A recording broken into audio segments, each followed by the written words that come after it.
دولت کی کثرت قلت یہ کوئی کسی شخص کی شخصیت کا حصہ نہیں ہے. قد کا دراز ہونا یا پست ہو جانا یہ کسی کے کردار کا حصہ تھوڑا ہے. رنگ کا کالا یا گورا ہونا، شہری یا دیہاتی ہونا، کسی برادری اور کسی خاندان سے تعلق رکھنا یہ کسی کے کردار کا حصہ تھوڑا ہے. کسی کے کردار کے نمایاں وصف کیا ہیں؟ ام المومنین نے برجستہ وہ وصف بیان کیے. اللہ اکبر. اور وہ کیا تھے؟ انکا لتصل الرحم، آپ ہمیشہ صلہ رحمی کرتے ہیں. رشتہ داروں کے ساتھ آپ کا سلوک اچھا ہوتا ہے.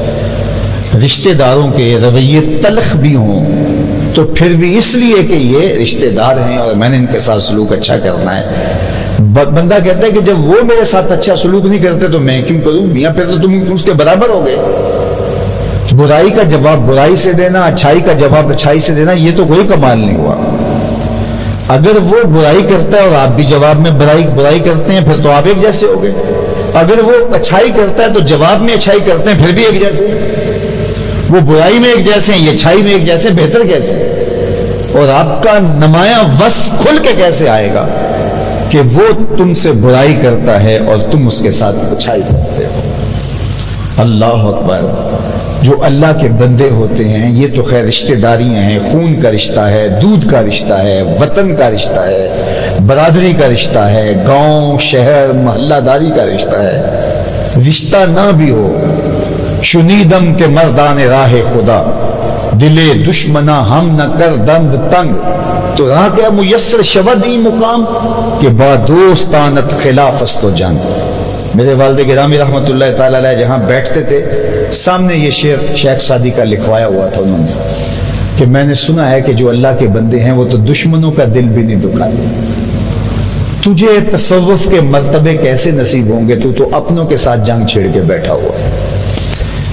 تو دشمنوں کے ساتھ بھی ان کا رویہ ایسا نہیں ہوتا کہ ان کی دل آزاری کرے. اپنے تو پھر اپنے ہوتے ہیں. ایک بزرگ تھے وہ دریا کنارے وضو کر رہے تھے تو ایک لکڑی تھی جس کے اوپر ایک بچھو تھا.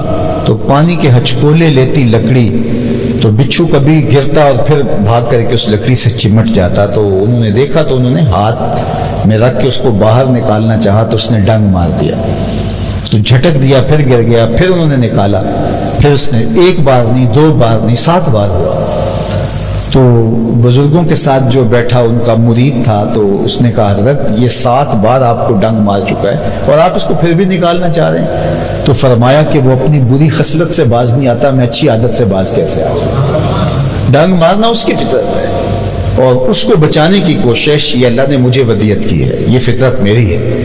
تو اگر وہ اس فطرت خبیثہ سے باز نہیں آتا تو میں اچھی فطرت سے کس طرح دستبردار ہو جاؤں؟ تو سل من پاتا آقا، میرے اور آپ کے آقا حضور ختم المرتبت نے حضرت عقبہ بن عامر رضی اللہ تعالی عنہ سے 3 باتیں ارشاد فرمائیں. سل من پاتا آقا، وات من حرم آقا، واف ام من ظلم آقا. 3 چیزیں. جو تجھ سے تعلق توڑے تو اس سے صلہ رحمی کر، جو تجھے محروم رکھے تو اس کی جھولیاں بھر دے، اور تیسرا ارشاد فرمایا کہ جو تیرے پہ زیادتی کرے تو اس کو معاف کر دے. سال معاشر پرسکون رشتہ داریوں کے قیام کے لیے ضامن ہے یہ طریق اور یہ عمل. تو کہا انکا لتصل الرحم، آپ صلہ رحمی کرتے ہیں، آپ کا یہ وصف نمایاں وصف ہے. دوسری بات انہوں نے کہی حضرت ام المومنین نے، وتصدق الحدیث، آپ ہمیشہ سچ بولتے ہیں، کبھی زندگی میں جھوٹ نہیں بولا. اور آپ جانتے ہیں کہ نبوت کا اعلان تو حضور نے 40 سال کی عمر کو پہنچ کر جو ہے وہ پھر فرمایا ہے، لیکن صادق اور امین حضور علیہ السلام کو پہلے ہی کفار کہتے تھے. یہاں تو گوشوارے جمع کروائے جاتے ہیں اور کوئی بندہ صادق امین مل نہیں رہا اور اس کے لیے 100 معاملے، لیکن یہاں عدالتیں ثابت نہیں کر رہی کہ کوئی صادق اور امین ہے. یار 22 کروڑ کا بھرا ہوا ملک ہے اور آپ کو اچھے انسان ہی نہیں مل رہے. وتصدق الحدیث، آپ سچائی کے خوگر ہیں. تیسری بات وتحمل الکلہ، آپ جس کا کوئی بوجھ اٹھانے والا نہیں اس کا بوجھ اٹھاتے ہیں۔ یہ صالح معاشرت کی ایک علامت ہے کہ کمزوروں کو ساتھ کھڑا کیا جائے۔ ہر شخص ایک سال میں ایک بندے کو اپنے ساتھ کھڑا کر لے تو مجھے بتائیے گا کہ معاشرہ کس قدر جو ہے وہ آگے بڑھے گا۔ لیکن اب تو ہوتا یہ ہے کہ ہم جو ہے وہ چھپا رہے ہوتے ہیں کہ کسی اور کو پتہ نہ چل جائے اور کوئی خیر حاصل نہ کر لے۔ تو لوگوں کا بوجھ اٹھانا، لوگوں کو ساتھ کھڑا کرنا، لوگوں کی مدد کرنا، لوگوں کی نصرت کرنا، یہ حضور کا طریق تھا۔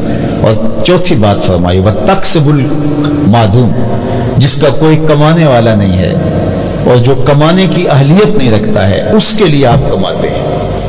معاشرے کے سارے لوگ اس قابل نہیں ہوتے کہ وہ اپنی ضروریات کو از خود پورا کر سکیں۔ اپاہج، کمزور، اور کچھ لوگ محنت کرنے کے باوجود بھی آگے نہیں بڑھ پاتے۔ کثیر العیال، بیوگان، یتاما، مساکین، بہت سارے بیمار،